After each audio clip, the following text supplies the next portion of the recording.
All right, ladies and gentlemen, part three. What I want to do is pick up where we kind of left off and ease into the whole FTX Tether thing because Mm. it's very in line with Tom's and like now my adopted thesis of who's behind Tether and why, who took it down. I agree with Tom that really I think CZ basically just did like an Evergrande on FTX.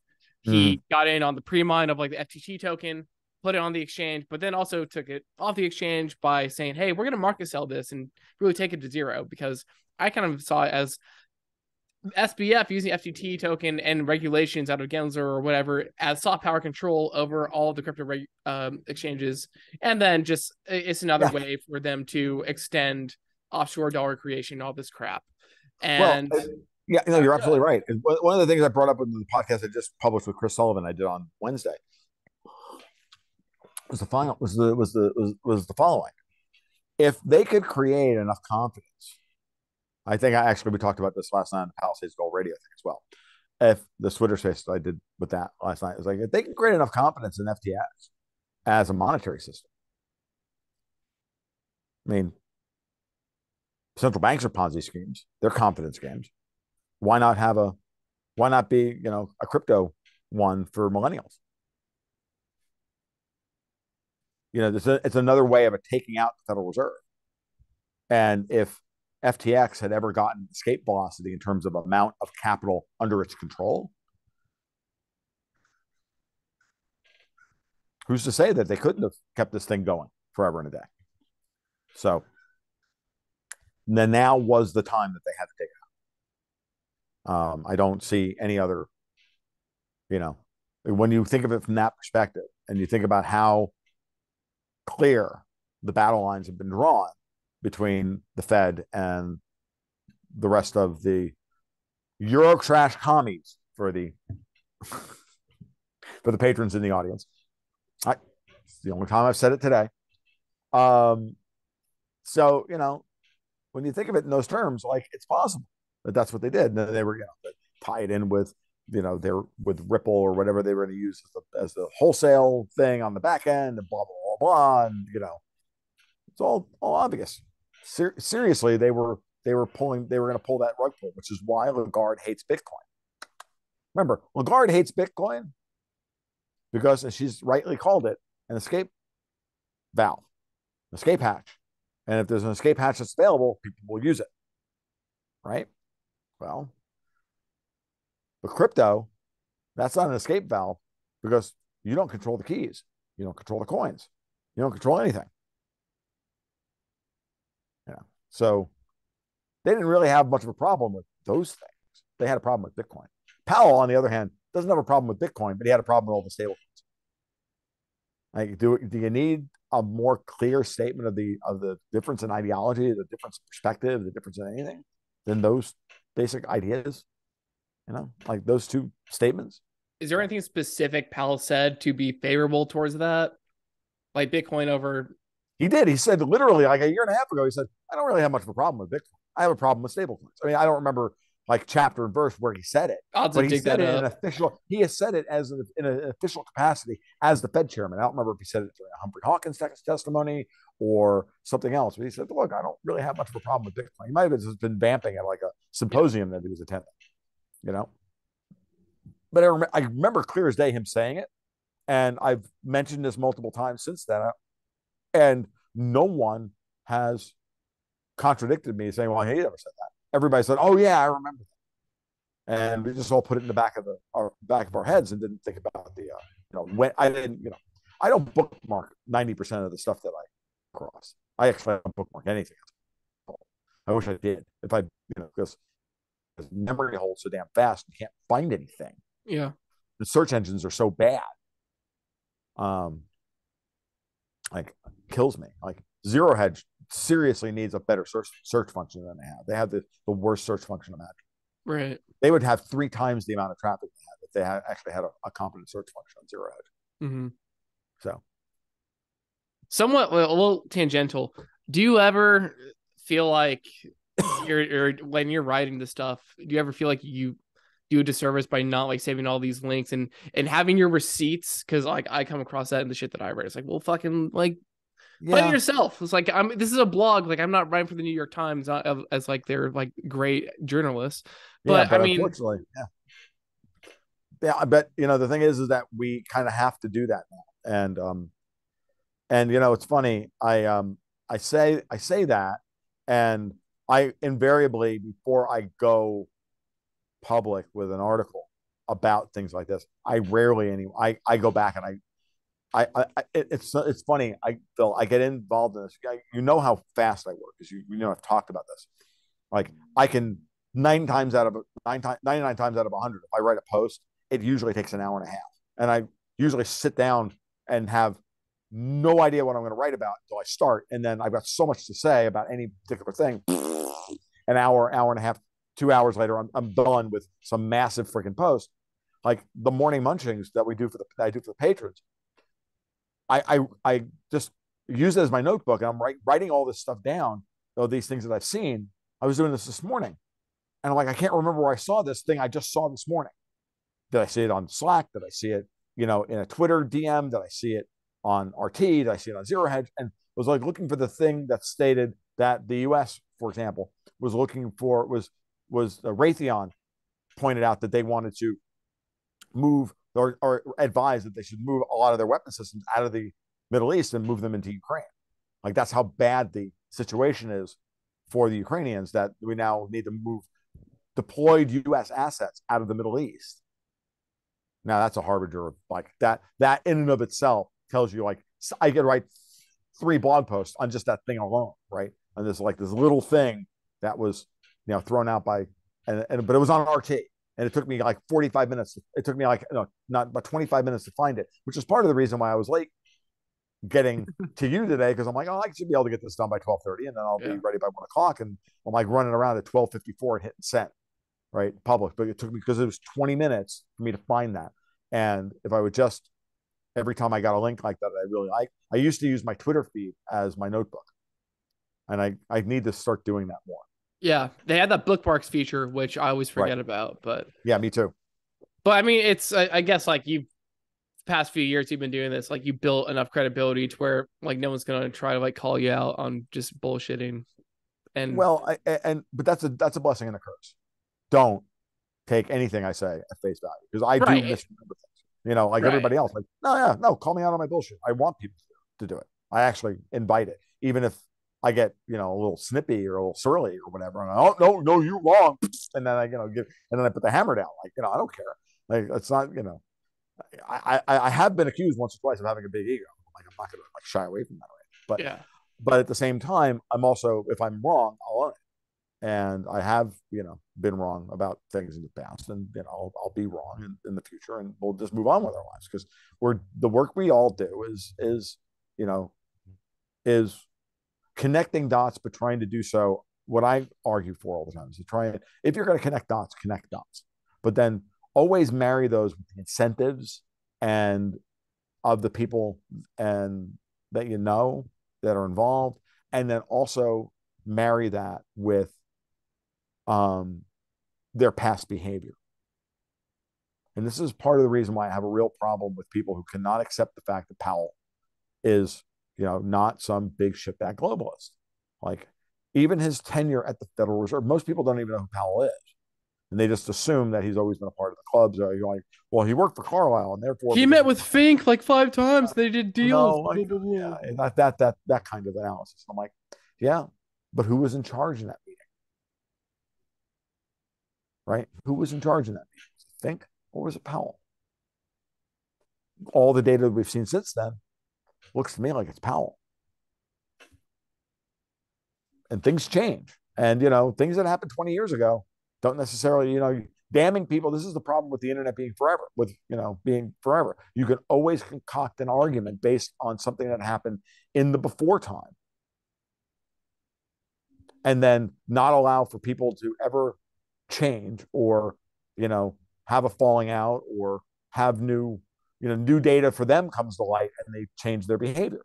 Like, we're all assuming that they all know everything and we don't know nothing. That's not true. You think Jerome Powell knows everything?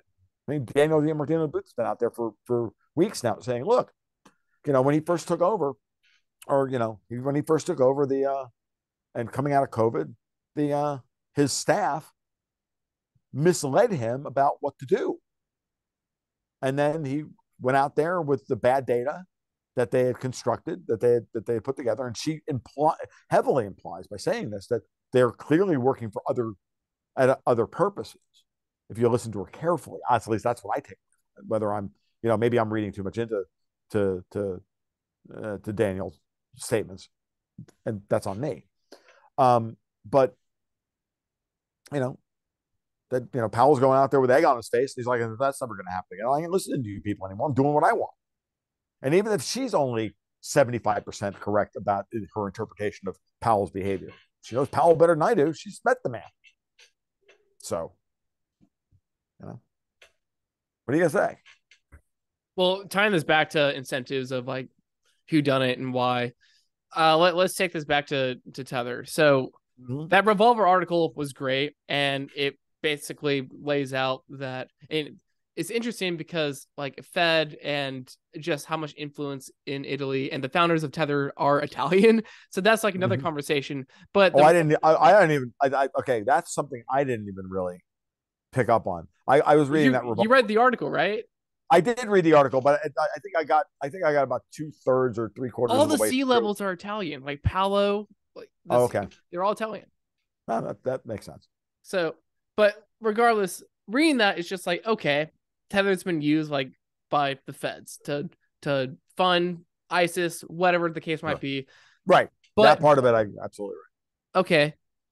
Question is, when does the exchange of power happen to where the Fed says, okay, we're in charge of Tether now, and we're going to coordinate with China to take out FTX? If that is what happened, like, if that's what happened, this is to remind everybody, there was a big article written by Darren Beatty, which he then presented on Steve Bannon's podcast, and that's where I saw him talking about it.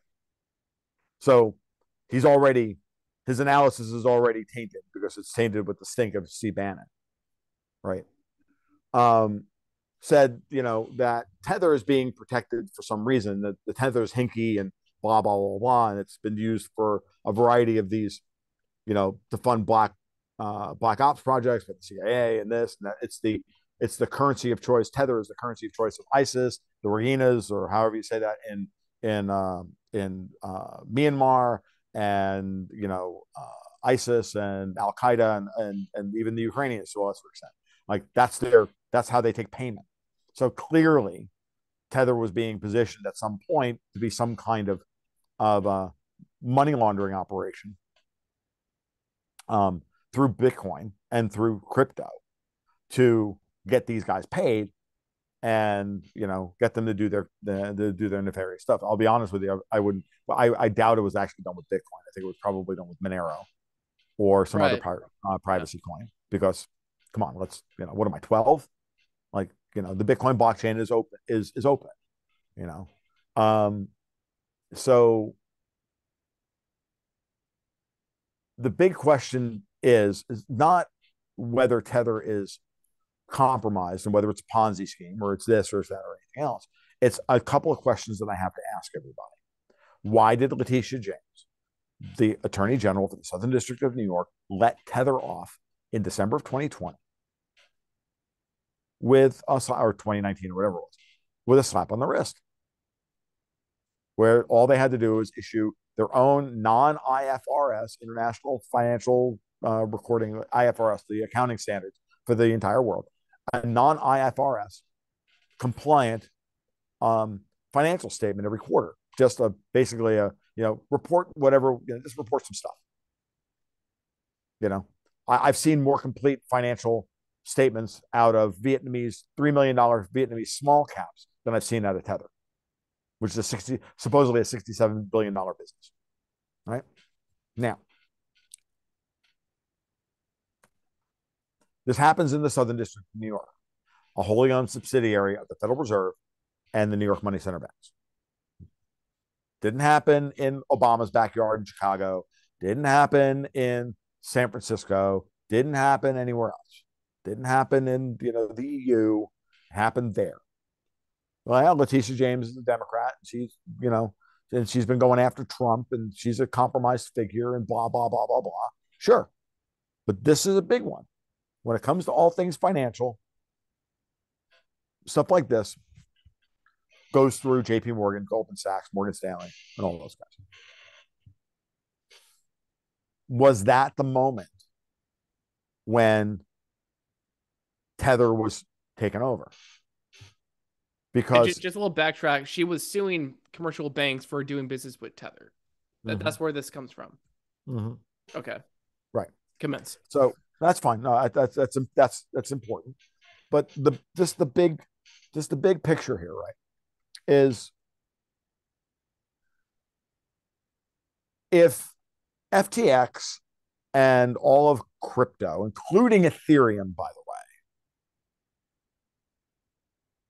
was a big old Davos project to suck money out of traditional finance and into the crypto space that they can control, and then they can then create an entirely new parallel monetary system based effectively as a prototype for central bank digital currency run world, and just another node on the CBDC, gravy train that they were erecting, or found node on that network that they were creating through the Bank of International Settlements and all the rest, and the UN and all the rest of it.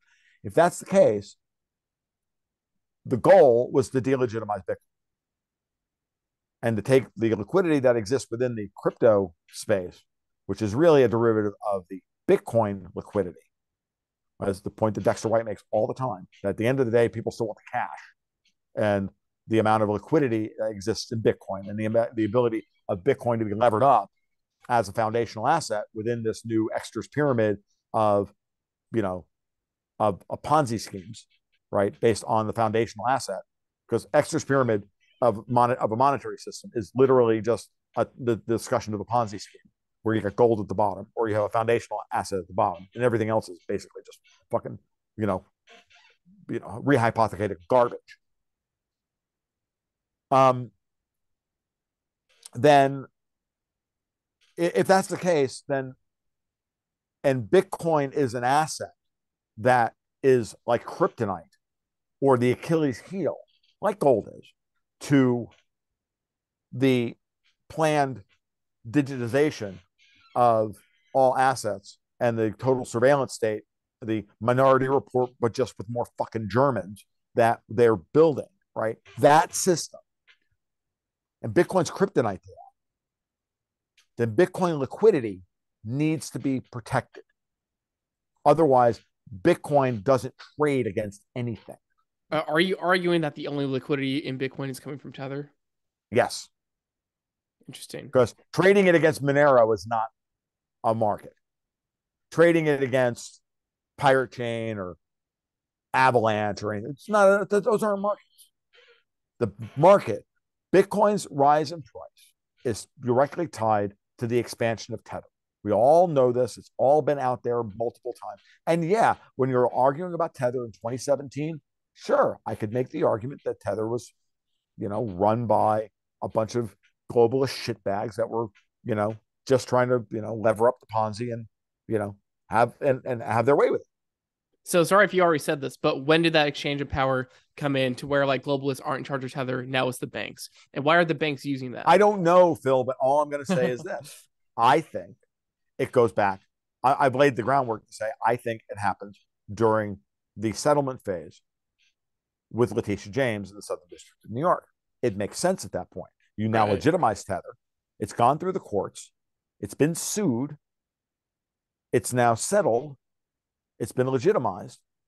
And like everything else, once you get to that moment, like, guys, you want to stay in power? You want to still keep running Tether? We want you to keep running Tether. But you're going to issue bullshit financial reports to say that you're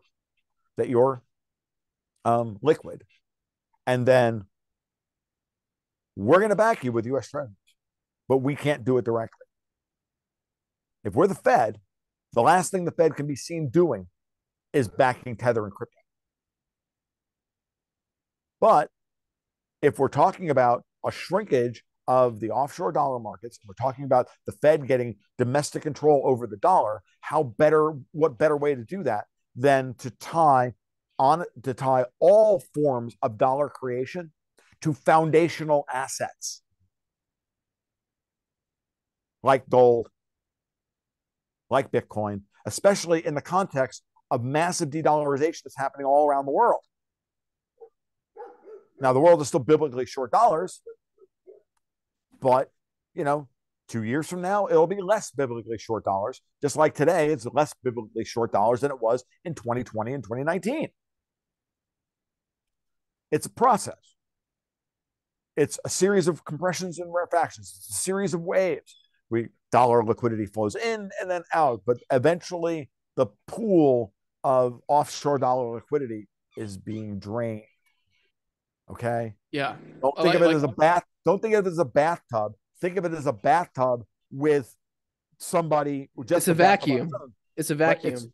The bathtub is draining, but it's draining while somebody is putting water in and creating and then taking water out. And it's less a bathtub that's draining and more of a thing that's being bailed at one end and refilled at another end. And it's going back and forth because in order to have a controlled demolition of this thing and not have the whole, have it and have, if it is a bathtub, the metaphor would be you need to drain that market slowly so that the bathtub doesn't crack and then flood the entire house and then break the entire system. I'm sure there's a better metaphor than this, but I'm just but Keynesians like to use the bathtub economy. So that's why that metaphor came into my head. But if you're going to do a controlled demolition of this offshore market, you want to do as little damage as possible while still affecting the same thing. And at the end of the day, the Fed knows that it has to sop up a lot of these offshore dollars. Real dollars, not the credit dollars. Credit dollars are easy to destroy. You just let asset prices fall and everybody go bankrupt, and they all start and then a lot of people are lose their ass. We don't give a shit if George Soros loses his ass over Evergrande in China. We don't give a shit if somebody else tied to Soros lost $50 million in FTX. We don't give a fuck about this. What we care about is whether or not JP Morgan balance sheet gets fucking cornholed, and then we have a systemic problem here in the United States. That's what we care about, right? We don't want the G-SIBs. If they're going to have a controlled demolition of the G-SIBs who were friggin' levered to the tits, well, we got to unwind those by degrees, and we got to unwind it slowly. And it's going to look at times like there's contradictory behavior coming from these people because not everything is a goddamn step function. Not everything is a fucking line. These are functions with multiple, a line goes in one direction with one slope. And what everybody wants is a nice simple line with a linear outcome. We started here, we're going to end here, but it doesn't look like that. It looks like a downward sloping, it's a 12 variable equation. There's 50, so minimum there's going to be, however many, nodes and twists and turns in this thing that are going to happen. And you just have to realize that the trend is your friend, and the trend is in the one direction, but it's going to go and it's going to do its thing. It's going to be a little bit of back and forth as this happens, as each individual thing breaks, and then and then the fire that it creates has to be stamped out. And that may require some liquidity, require a fire hose. And then we go to the next one. So I think that if Bitcoin is an asset for the Fed, as a strategic asset for the Fed to unfuck the dollar markets, then Bitcoin has to have something to trade against that's liquid and frankly auditable. And as Chris Sullivan pointed out in the podcast I just published, it's real technology. It's a real blockchain. It's not bullshit like FTX was, like FTT token and all these other ones. Those are all bullshit. It's a real blockchain with real settlement and real, real confirmations. All the rest. Tether's real. It's not a fucking fiction, unlike a lot of the other friggin' shitcoins. And so I'm not saying that it's not a shitcoin, but I'm saying it's a shitcoin with strategic value for the people that are clearly operating in their best interests to protect themselves while this whole thing blows up. And so, Because there's too much smoke, there's too much fire about Bitcoin mining as a big thing that Wall Street wants to invest in and wants to be able to sell bonds against. Because it's one of the best bond generators on the freaking market in the world. You know, you want bond returns. Bitcoin mining, it's a pretty good bond return in a world with, you know, no fucking yield. And a yield, it's yield in its way, it's yield in a yield-free world. And it's yield, or previously yield-free world. It's yield that is based on real work that's already been done,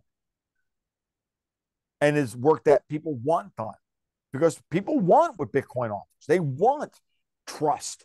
We need a bond. We need collateral for trust. As Chris Sullivan pointed out to me the other day, we need collateral for trust to be rebuilt. The whole system has no trust in it. Politically, legally, culturally, spiritually, morally, monetarily, militarily, interpersonally. Oh, on all these vectors, there's no trust. What's the one thing that has trust? yeah. Two things. Gold. Well, three things. Gold, oil, Bitcoin. Gold, goats, guns. Yeah, it's crazy. So just to sum that up, by the Fed extending the life of Tether, that helps prop up the value of Bitcoin, and any crypto dollars or even offshore dollars that go into crypto, that is basically like a black hole vacuum that sucks in those offshore dollars, and it all just like basically goes. And if you just do away with all the leverage within that system, and you just have Bitcoin, we're back to Bitcoin and the proof of work coins and a couple of platform coins. Yeah, we need shit like Ethereum and or Avalanche or whatever. You pick your poison as to which one of those you think is any good. Like for doing some of this work. I think some of that stuff still has value. But we got to get back to, getting rid of all of the ridiculous leverage. Yeah, and this goes back that was built up in order to create the fiction that we don't need anything more to reality. Yeah, and it goes back to, this is working beautifully with the Fed raising rates because you're getting rid of all the leverage. Right. And you're getting rid of leverage in the real credit dollar markets and the fake magic bean based dollar markets. Yeah. Oh, this is great. So, I mean, we can almost like wrap it up here, because last couple of things I want to talk about is, why you mentioned like no more king dollar, and Powell saying that there's plenty of room for more than one world reserve currency. I want to get into like why and Travis's dilemma and all that, where, the extension of Tether still is kind of like extending the lifespan of like global dominance. And then I want to also wrap it up with, how can America fix this mess and fully declare its independence? And whenever I bring up to like Bitcoin Max, he's like, yeah, gold's still a thing. And I basically pitch what you say, the whole Judy Shelton thing about the treasuries. So let's just like tie bow into all this with that. The Bitcoin maxis are just really just fundamentalists at this point. They're no different than the gold only maxis like Peter Schiff. Like I'm just done with all of that stuff. Yeah, we only have a few minutes before the Zoom meeting dies again. Yeah. So we are declaring independence. The Declaration of Independence has already been stated. SOFR will go into effect and become the debt indexing rate for the United States on January 1st, 2022. It already happened. We're now dealing with the fallout. It's already here. The vamping that we've done about the potential for SOFR driving a re-regionalization of rates indemnifies or insulates indemnifies the U.S.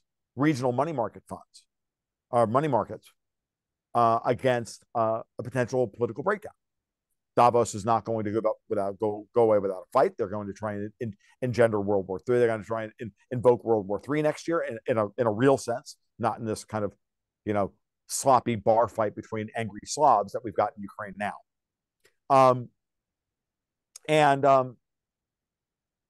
That means that they're going to press their political advantages, such as they still are, as much as they can, and coming into the 2024 election, without a doubt. And what you want is the beginnings of the return of the return of the centrality of community banking for producing, for handling for handling capital formation and capital appreciation. We don't have that. We don't have any of that in place. We don't even have we still have it in place here in the United States. What we need is, the mechanisms which strengthen that to be, in place and effectively the law of the land. And I mean the law in a very loose sense of this, because the law of the land could change if the whole of the middle of the country has to secede from, Davos controlled left coast and right coast, right? That something has to change here.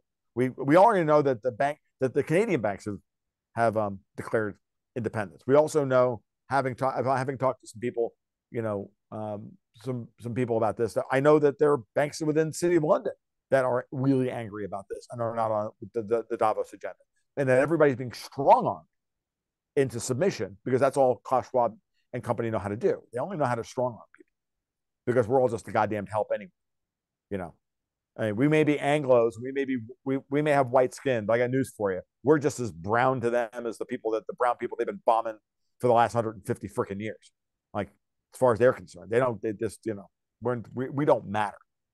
That's why they injected us with all their poison, or many of us with their poison. We're tax cattle. Mm-hmm. So I just think that, all these things are right there, and Bitcoin's going to play a role in this. The Fed, at some point, if they are able to restore the confidence of the markets, and we'll know that at some point, we'll know that when the markets finally stop reacting the way they have to every little moment of perceived dovishness from Powell as some kind of, oh my God, happy days are here again, blue light special and all the things, we should buy them all. When we don't have those reactions to the Fed that way, we'll know that we've reached the next stage of this thing. We had one in July. We've had one now in late November, early December. What happens in the next one's likely in March, because the Fed always does something around March to screw the gold market, because gold invariably has a good Q1, which then gets the kibosh put on it by the Fed at the March meeting, almost always. But that was under Yellen, that was that way. It's not necessarily been that way under Powell, but it's the way the market's structured. So, because Davos still has so much sway over the gold markets that, gold gets crushed in the summer, and that's gold seasonality has been that way. So it's always interesting now to see how these things play out. Okay.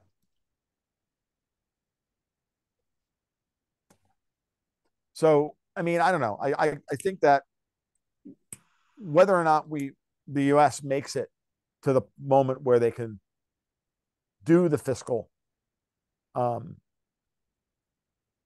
two-step to use the Treasury gold, throw down on the yield curve to, pay down to keep alive to get the fiscal thing under control.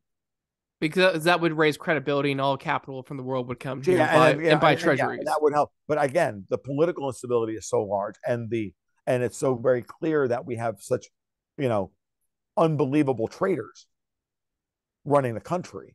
Traitors with a AIT, not ADR or ADE, right?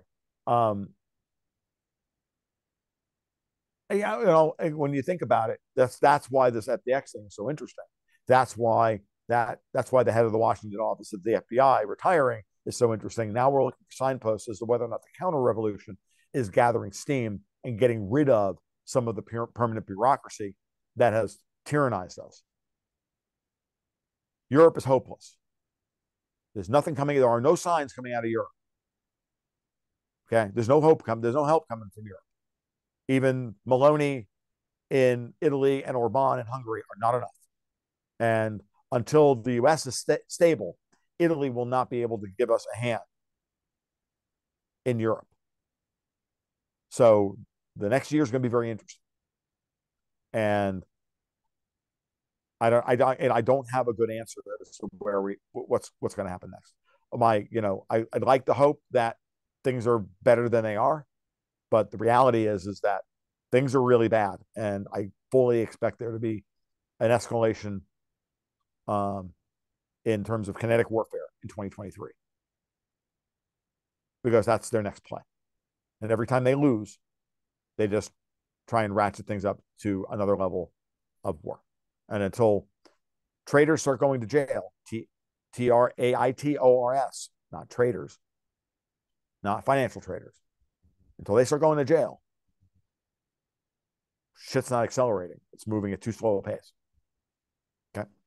So, Powell may be in a Chinese finger trap as well, but he's done an awful lot of good work. And we may not be able to stave off the dissolution of the 50-state compact, but we could be set up in such a way that, regionally, some things look better, some places fare better than others. So that's what we have to bracket for all of this stuff. And that's where my head is, 3 weeks before Christmas. Merry Christmas. Yeah, Merry Christmas. Hopefully get the counter revolution as a Christmas present. But yeah, that's, I think, what this whole conversation has been, just getting into the details of that counter revolution, the evolution of it, and what it's going to look like to the next year and for the rest of the days of America as it stands. So, and I don't relish any of this. I'd like the United States. I think the United States is too big.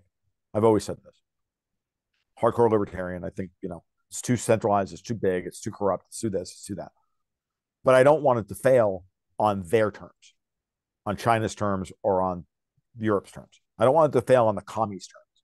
I want it to fail properly in our best interest and in humanity's best interest. Because in their terms, it's not in humanity's best interest. Agreed. Tom, they probably all know, but where can they find you? You can find me at my blog at tomluongo.me. You can find me on Twitter at TFL1728. You can find me on Patreon.com/coldgoatsandguns. And you can, join Phil and others who are patrons and, add to the conversation, and not just add to the conversation, but, really help all of us, curate the good information and the wheat from the chaff. And that's kind of what we do as a community. And I'm really proud of it. So, really proud of it. Yeah, it is surely an autism den of pure signal. And we're all just saying the quiet parts out loud as loud as we can and trying to make sense of the world. Yep. Great. Awesome. Phil, it's been great catching up with you. Yeah, likewise. Do it again. All right, man. Peace.